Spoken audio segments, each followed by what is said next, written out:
আকাশে মেঘ ছুঁয়ে Bay. একটানা ৮ থেকে ১০ ঘন্টা ওড়ার ক্ষমতা রাখে এমন কোনো কবুতরের কথা শুনেছেন? হ্যাঁ বন্ধুরা, আজকে আমরা পরিচিত হব কবুতর জগতের এক আকাশজয়ী কিংবদন্তি শিয়ালকুটি কবুতরের সাথে, যারা শুধু দেখতেই স্মার্ট নয়, ওড়ার দিক থেকেও রাজকীয়। শিয়ালকুটি কবুতর তার সুন্দর গঠন, আকর্ষণীয় রং এবং রাজকীয় ভঙ্গির জন্য অনেক কবুতর প্রেমীর পছন্দের তালিকায় রয়েছে। শিয়ালকুটি কবুতরের মূল উৎপত্তি মূলত পাকিস্তানে।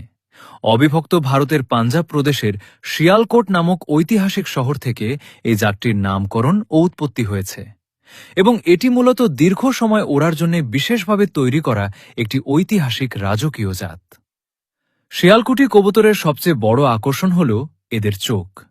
এদের চোখ সাধারণত সাদা বা মুক্তার মতো উজ্জ্বল হয়, যার চারপাশে একটি গাঢ় লাল বা কালো রিং থাকে। এরা ওড়ার সময় একদম সোজা উপরের দিকে উঠে যায়। আকাশে গিয়ে এরা ডানা ছড়িয়ে স্থির হয়ে ভেসে থাকতে পারে, যাকে কবুতরের ভাষায় তাওয়া দেওয়া বলে। এই জাতের কবুতরের শরীর সাধারণত লম্বাটে ও স্লিম হয়। ঘাড় লম্বা এবং মাথা ছোট হওয়ায় এদের দেখতে বেশ স্মার্ট লাগে। সাদা, কালো, লাল ও বিভিন্ন রঙের কম্বিনেশনে এদের পাওয়া যায়। অন্যান্য অনেক ফ্যান্সি কবুতরের তুলনায় শিয়ালকুটি পালন করা তুলনামূলক সহজ। এরা পরিবেশের সাথে দ্রুত মানিয়ে নিতে পারে এবং রোগ প্রতিরোধ ক্ষমতাও বেশ ভালো। আপনার খামারে কি শিয়ালকুটি কবুতর আছে?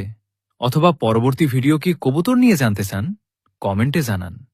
আর কবুতর সম্পর্কিত আরও ভিডিও পেতে পেজটি ফলো করতে ভুলবেন না। ধন্যবাদ।